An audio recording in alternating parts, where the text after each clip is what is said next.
So if you all know Ashley, you know that she really doesn't have a boss, per se, right? She was a pleasure to work with. Thank you. So I'm not sure exactly how to best approach introducing our keynote for this afternoon.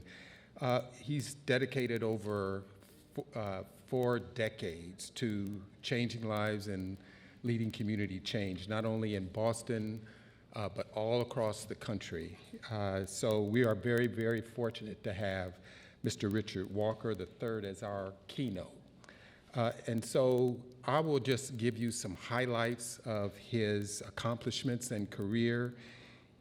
He was Director of Development for the Greater Roxbury Development Corporation, and he eventually led this organization as Executive Director. He's the Associate Director for the Lincoln Filene Center for Citizenship and Public Affairs at Tufts University. He was Regional Director for the Massachusetts Housing Partnership, Associate Director of Community Affairs for the Federal Reserve Bank of Boston, Vice President and Community Affairs Officer for the Boston Federal Reserve. He has served as Chairman of the Metropolitan Area Planning Council in Boston, appointed by the governor to the board of the Massachusetts Bay Transportation Authority. He was instrumental in the development of the Boston Business Collaborative. He's consulted with the People's Bank of China, the South African Reserve Bank, and the Bank of England. And on top of all of this work, he still found time to volunteer for a number of nonprofit organizations in the Boston area and actually co-produced an educational video on women-owned business. And what's also impressive is that he is an avid fisherman, a master fisherman, actually. And I learned about this last night over dinner when I started bragging about the 12-pound salmon that I caught in Seattle. And then he shared about how difficult it is to reel in a 70-pound tuna that he caught off the coast of Alaska. So, and at that point I ended the conversation and changed the topic. So look, he is a delightful person, and it is really a privilege and an honor to have him here today. So would you please welcome Mr. Richard Walker.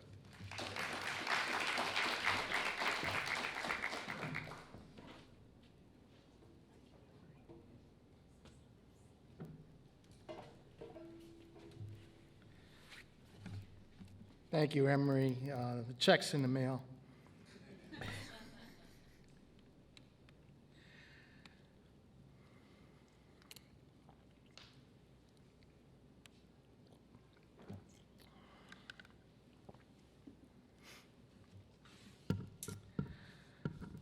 I want to begin by thanking Bob Jones and Florida Civic Advance and the other sponsors for their invitation for me to speak with you this afternoon.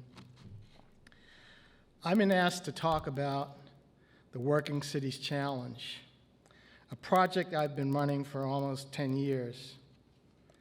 But I want to issue you a challenge to this audience to think bigger, dig deeper, because the challenges that lie before us require that kind of fortitude and commitment.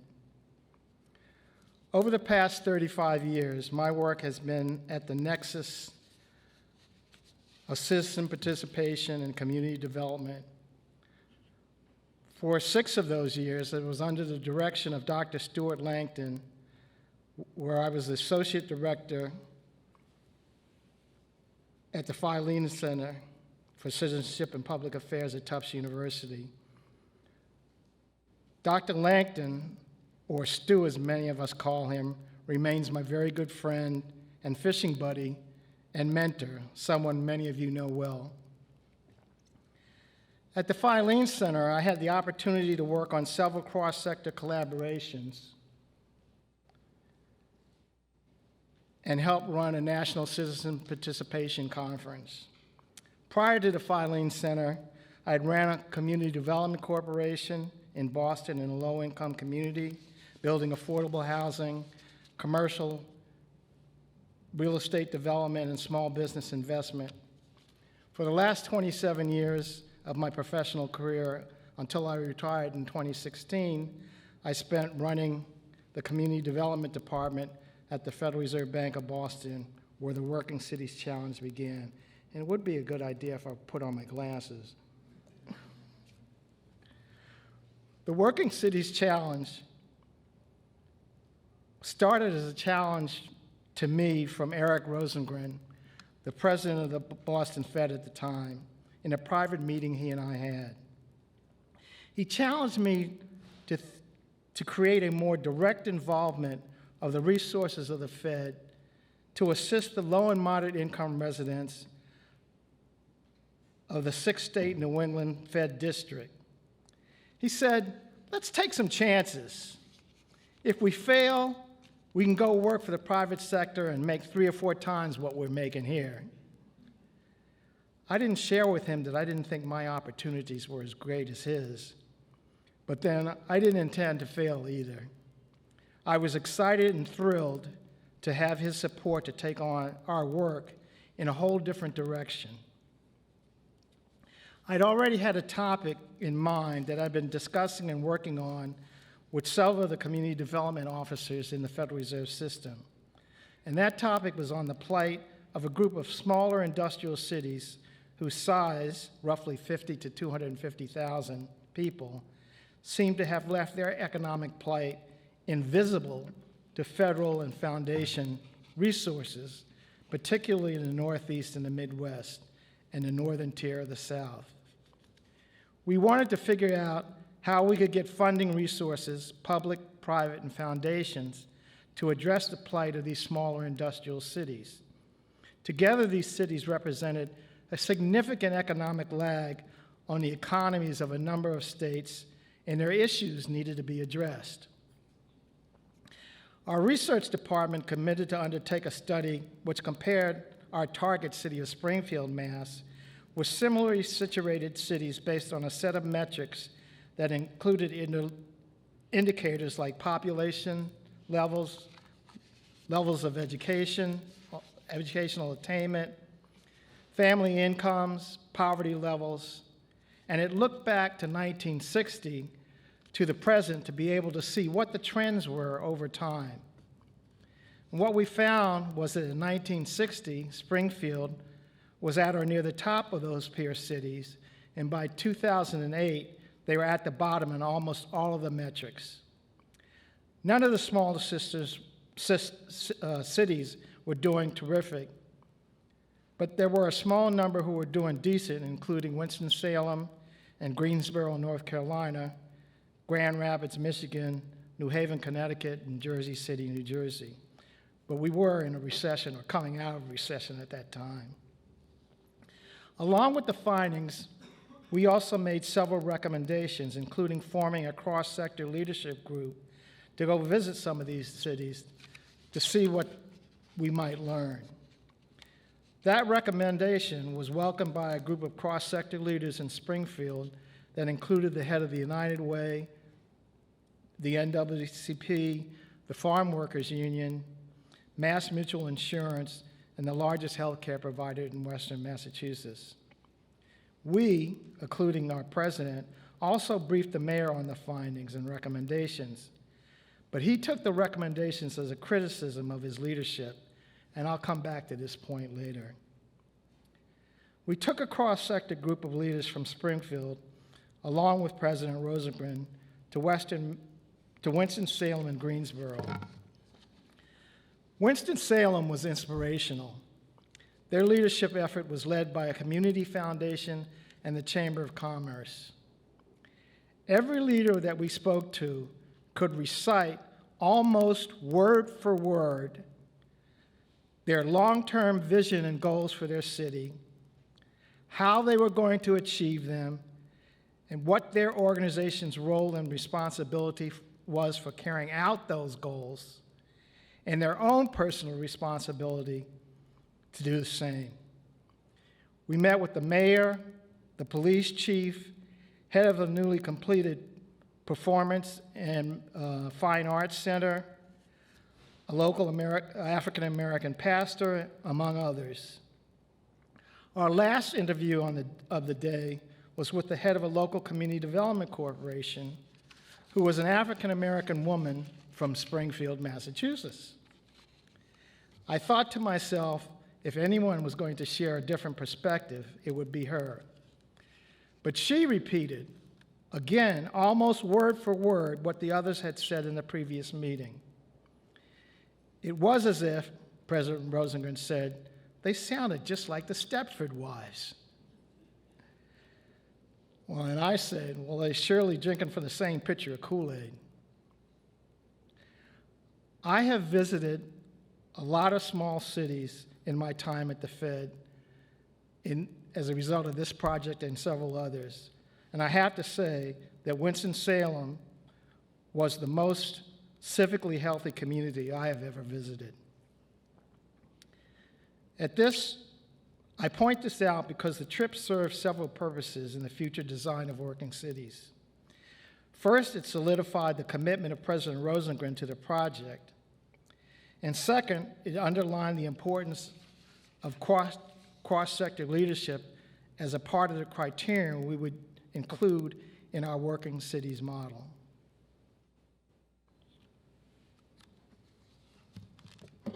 Here it is. One of the critical issues we identified when we looked at where public and foundation resources were going, most of it was going to the largest cities. Little, if any, of the flow was to smaller industrial cities. In discussion with several larger foundations about the issue, they all pointed out the need to be able to demonstrate impact for the money that they were awarding, and that the largest cities gave them a more reasonable chance at, in their estimation, of achieving that goal. I pointed out to them that in Massachusetts, over 50% of the poverty in the state, and the similar numbers for Rhode Island and Connecticut, were in those smaller industrial cities. And the possibility was far greater to have impact with less money, especially if you had a cross-sector leverage funding of an initiative. Also, that the Boston Fed was willing to be a backbone organization for such an initiative. To make a long story short, after a lot of work, we were able to get the state of Massachusetts, the Community Development Corporation, Living Cities, which is a consortium of the largest private and corporate foundations in the country, and the Kresge Foundation, and the Mass Competitive Partnership, which is the CEOs of the 100 largest companies in the state, to be our funding collaborators, all of whom contributed about a third of the $1.6 million we raised in the first of 3 rounds of a competition in Massachusetts. We were the first Federal Reserve Bank to create a leveraged cross-sector funding source that provided funds for some of the poorest communities in the six-state New England region. Let me repeat that. We were the first Federal Reserve Bank to create a leveraged cross-sector funding source that provided funding for some of the poorest communities in the six-state New England region.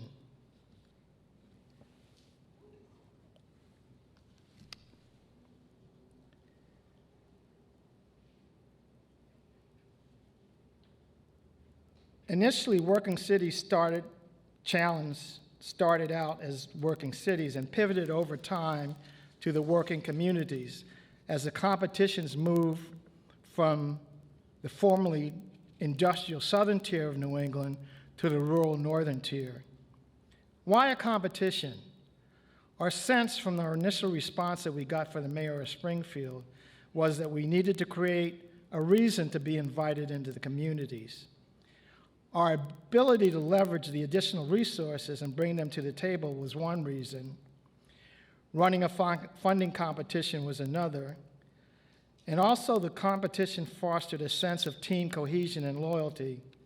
And finally, most important for us, a competition provided the likelihood of getting the best project ideas for the independent judges that judges the competition to choose from.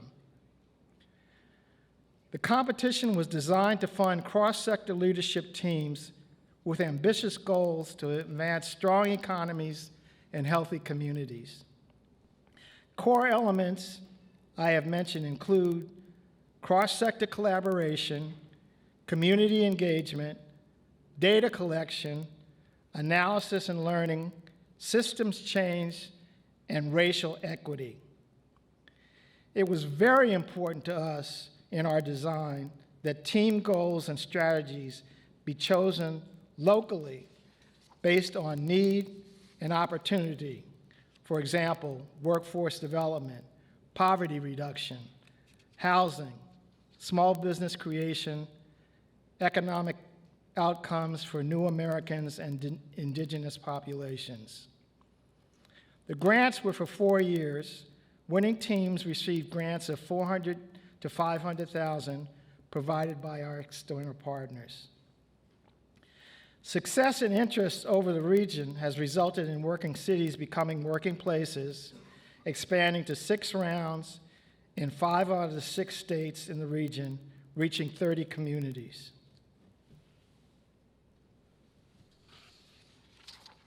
Some of you may wonder, why the Fed? Our position is that it's linked to the Fed's full employment mandate and the Boston's mission to promote a strong, resilient, and inclusive economy and financial system in New England. The Boston Fed has always had a strong public service commitment.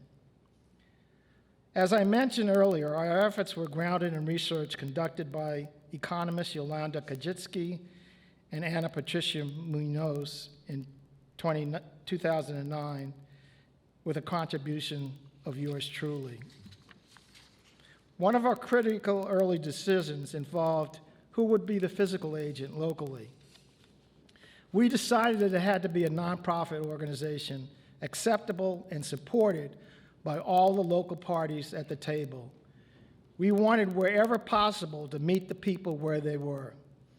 Our decision was also partly in response and reaction to the reaction we originally got from the mayor of Springfield. That experience taught us that we did not want it to be a government agency. We wanted it to be driven by the local community leadership, specifically by the leaders of the population most affected by the imbalance of resources to the lower income neighborhoods, and communities. Our role as the backbone organization for the initiative was to be responsible for competing partners interested in a new approach to economic development, supporting steering committees. Each state had a steering committee, cross-sector, and catalyzing information of the local teams, organizing the competition and connecting the teams with coaching, cohort learning, and technical assistance, monitoring progress and compliance, and overseeing an independent third-party evaluation funded by the partners to integrate and to inform Fed and field activities.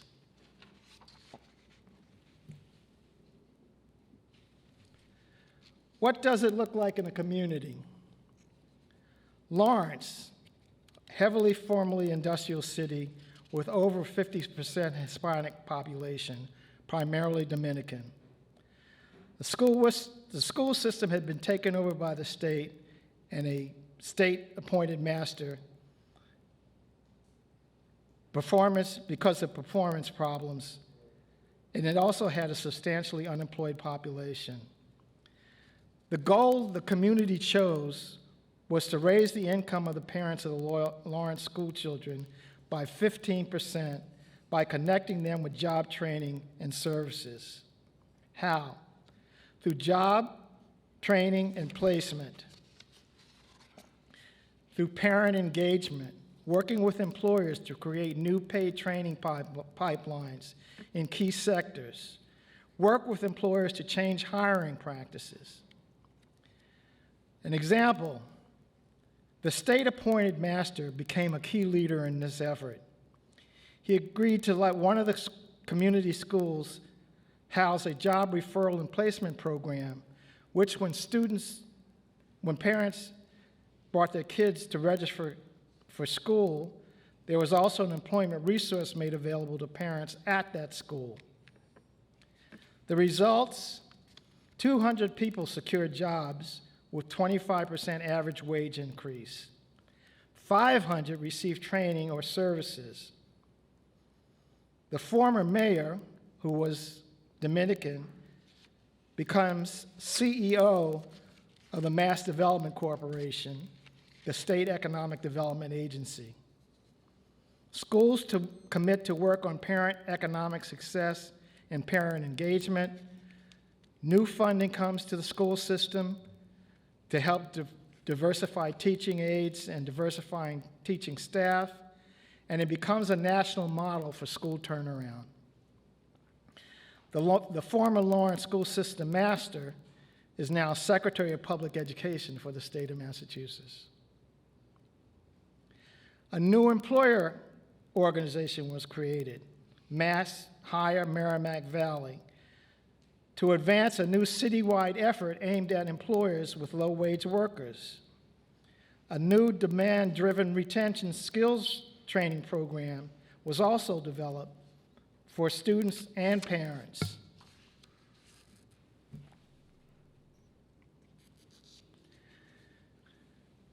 As I mentioned earlier, working cities pivoted over time so that we could retool the concept to serve the northernmost small towns and rural nature of the First Federal Reserve District.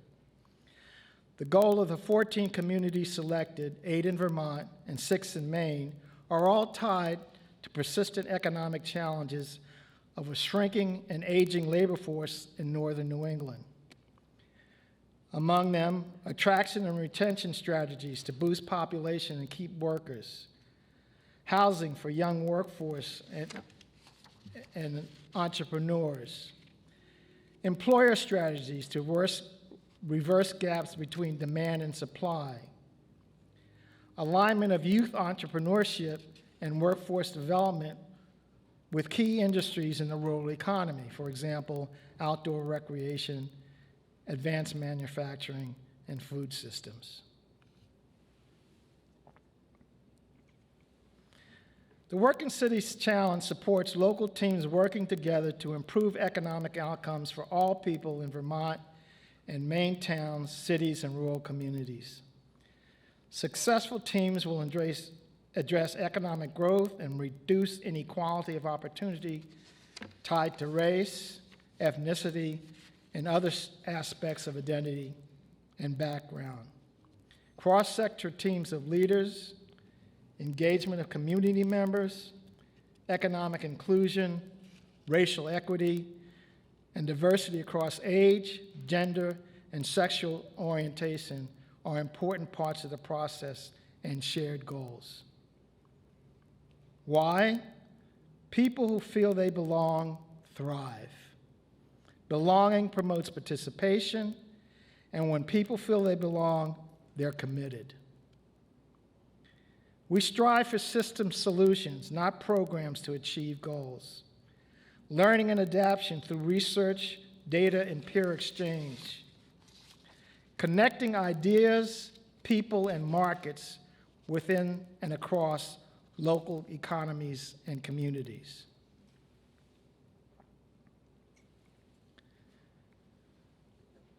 We strive also to be flexible to local priorities and visions. Multi-year major funding focuses on system change, community engagement, and stability, funding and support of collaborative teams, not one organization. Competition spurs urgency, big ideas. State-level steering committees guide design and implementation with stability and the rigor of the Fed.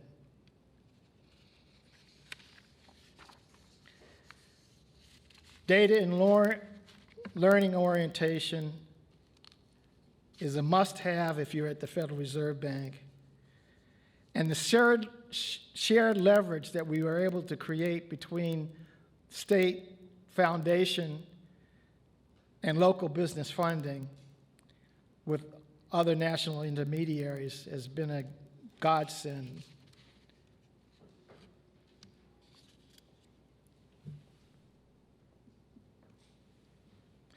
Working Cities has so far have provided training and wraparound services for over 3,100 people.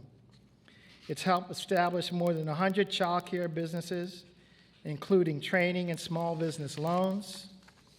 It's engaged more than 3,500 community residents. Working Cities teams have contributed to changes in local systems in most communities, including workforce and school systems, getting better outcomes for parents and clients. Changes to state policy for benefits, for transportation, job training, funding for community-based economic development. New ways for the private sector and bank CRA involvement in local development. New hubs of economic activity. New capital deployed, and new business startups, and new real estate investments in traditionally underserved markets.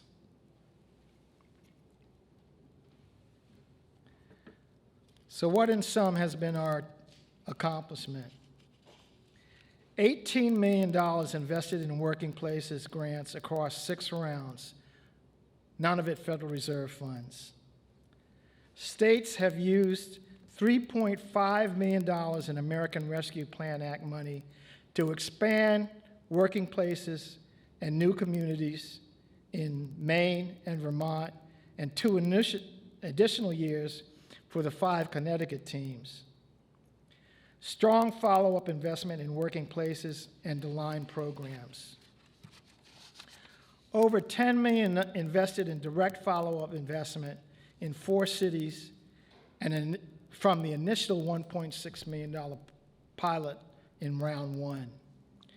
The Fitchburg team partnered with planning a $100 million downtown neighborhood development with the community college, the City Art Museum, the Chamber of Commerce, and the Community Development Corporation. New state programs to support collaborative economic development, citing working places as a critical input, such as the Massachusetts Transformative Development Initiative and Urban Agenda. 80% of the teams have sustained their work past the grant period, some expanding their scope. The model has been replicated by other feds. I'd like to specifically mention the Atlanta Fed's version, the Southern Cities Inclusion Initiative, funded by the Kellogg Foundation and the Annie E. Casey Foundation, with research supported by the Fed, and includes the city of St. Petersburg as one of its cities. I want to close by highlighting the role of leadership. None of the success of these community efforts that I've highlighted could have occurred without strong and knowledgeable local leadership. Far be it from me to say whether leaders are born or made, but I do know if potential leaders aren't nurtured, the likelihood of them emerging is diminished. Recognizing that truth, the Boston Fed has created a leadership program called Leaders for Equitable Local Economies, an initiative aimed at supporting and strengthening the local leaders taking on the critical work of rebuilding economic systems. In its infancy, the initiative wants to support 10 to 15 leaders in Massachusetts with stipends, coaching, and access to federal grant dollars to develop, flexible grant dollars to develop and test local strategies to advance racial equity and inclusion in those communities. I hope that I provided you with some food for thought and, more importantly, for action. I also hope that I've provided you with a practical application of civic health practice. As my father used to say, anything worth doing is worth doing well. Let us do it well, my friends. Our communities are counting on us.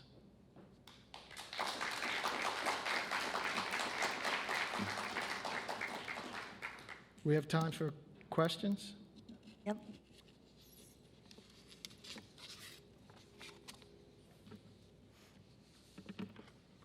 Oops, sorry. I'll have to talk to Mike. I just was wondering, I'm a former Wells Fargo banker, and obviously CRA is a gigantic piece of what the banks do. How did you engage local banks in particular up in the Boston area to get engaged with this program? Well, it wouldn't be us directly. We would try to facilitate dialogue between banks and the potential community partners that we work with. For us to get involved directly is just, as a regulator, that doesn't work. I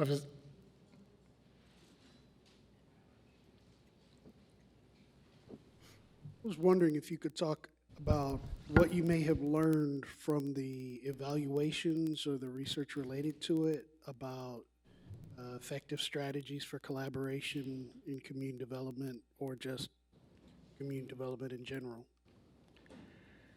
Oh, there's so many lessons that we've learned.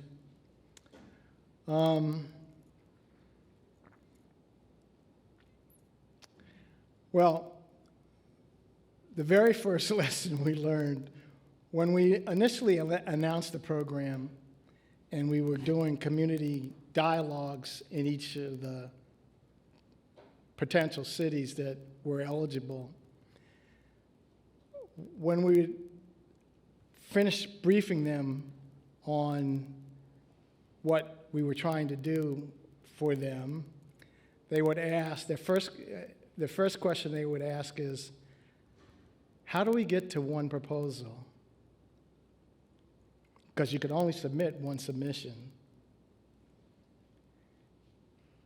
And we said, well, that's for you to dialogue with your community about.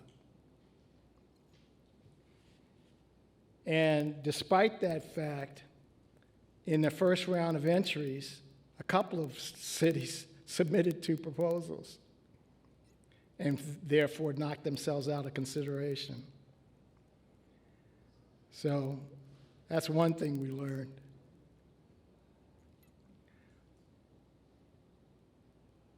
We also, and as I mentioned earlier, we really learned to make sure that we were listening to the grantees. They are all facing different kinds of issues that they were trying to address. And it was our job to be able to help them identify those issues and steer them to the people who could help them address those issues. So we spent a lot of time and effort in getting the best consultants that we could to help them as they struggled with putting their projects together. That was one of our biggest goals and efforts.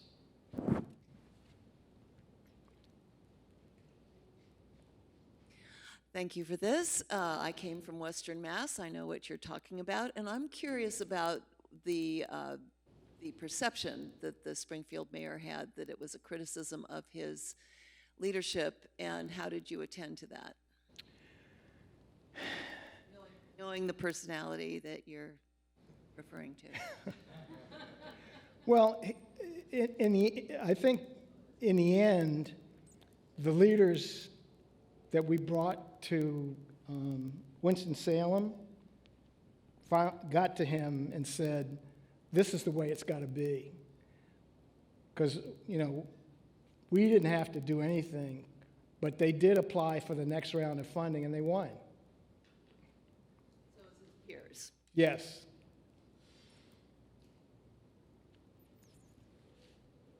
Developing it. Richard, thank you. I think you mentioned the term equitable economic development at some point in what you just said.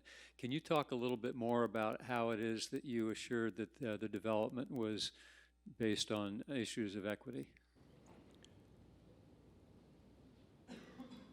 More so by the local community having identified who they wanted as their,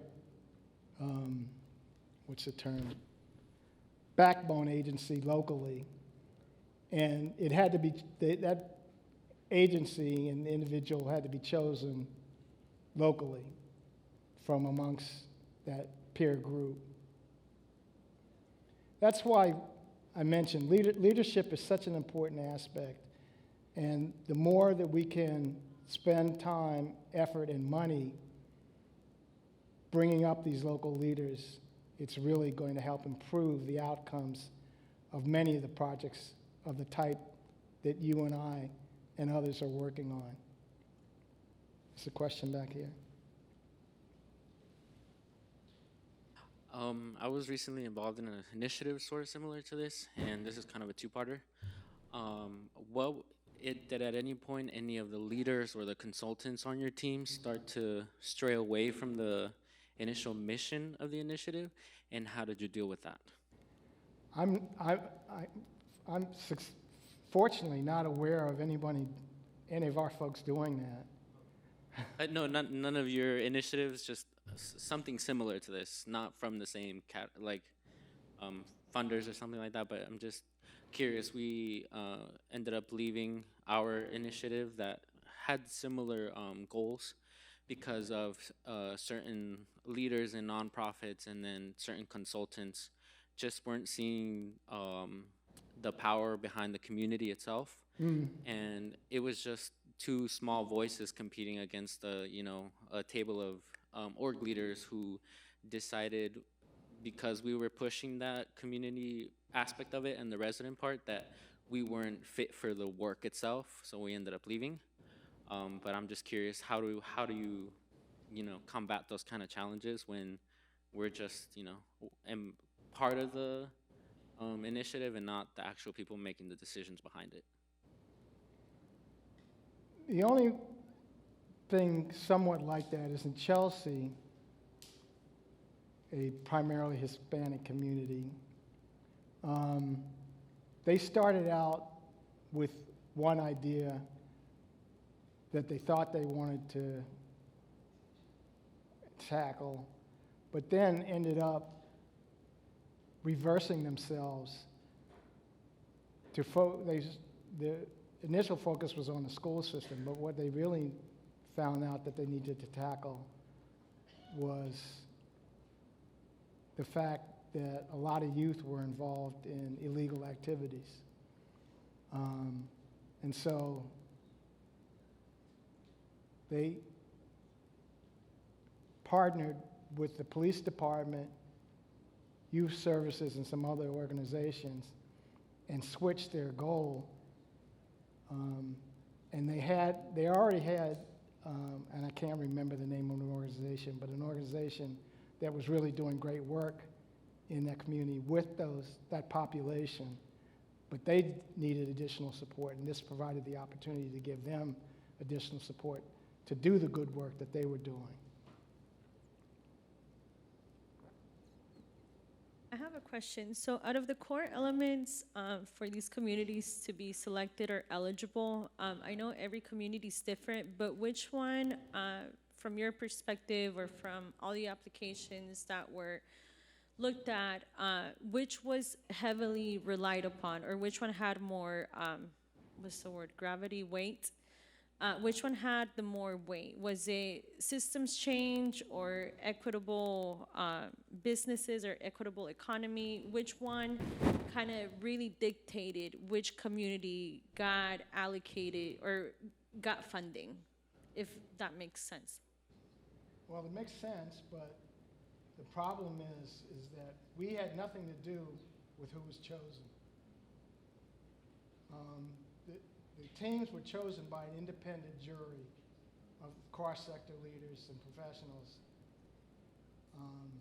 We did not want to be in that jury seat because our goal was to support the teams that were selected. And trying to do both things was not going to work. So you'd have to talk with a jury member. Thank you. Thank you for this work. I had a question kind of to follow up to what my colleague was saying. So how do you kind of follow through making sure that the equity still is there among the nonprofits, among the people that you bring into the room? Because I think I'm sorry, can you start over again? yeah.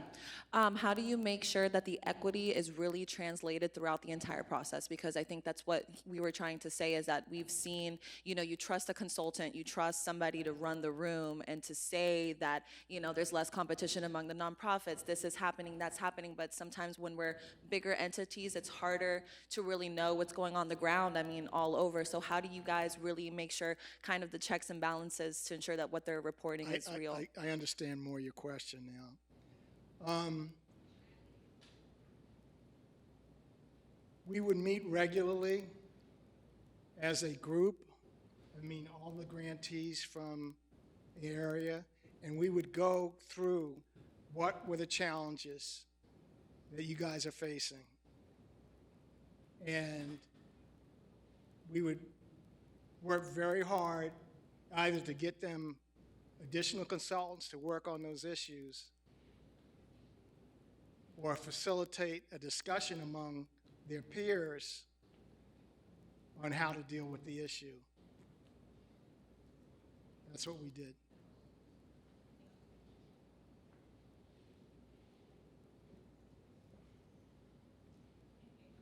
I have one more question, and I think I'm done. So just thinking. You don't have to be done. So when I was in grad school, I was working in a dying town, South Carolina, industrial town, kind of similar to what you are doing, but instead of a population of 52K, we're talking about 1,500. So community CBDG funding was put into the area, but it wasn't successful, even though they met the requirements, the application, everything. So from what you hear, or evaluations post-funding, and seeing the sustainability of these fundings going into there, do you know of any of these 14 communities that are still struggling despite the fact that they got allocated funding, or if you happen to know of any? I don't know specifically of any, but I can tell you that in the northern tier, the cities are small, the towns are small. So the awards, that's why we called it working communities, because it was more than one community. And in Washington County, Maine, for example, it was the Passamaquoddy tribe and the surrounding communities that were the awardee.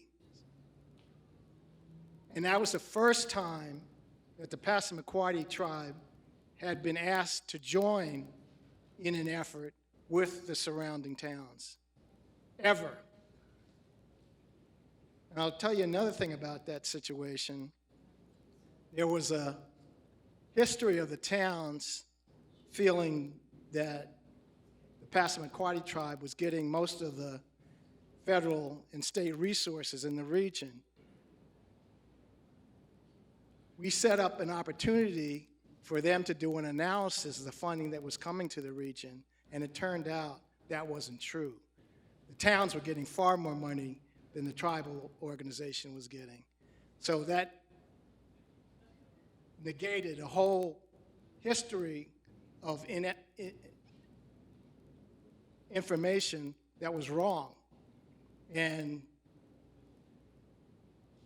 provided the opportunity for the tribe to have one of their own lead the initiative in that region.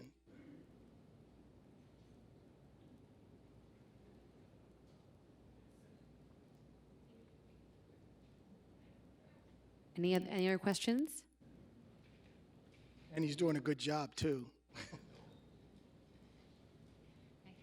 Thank you so much. Thank you.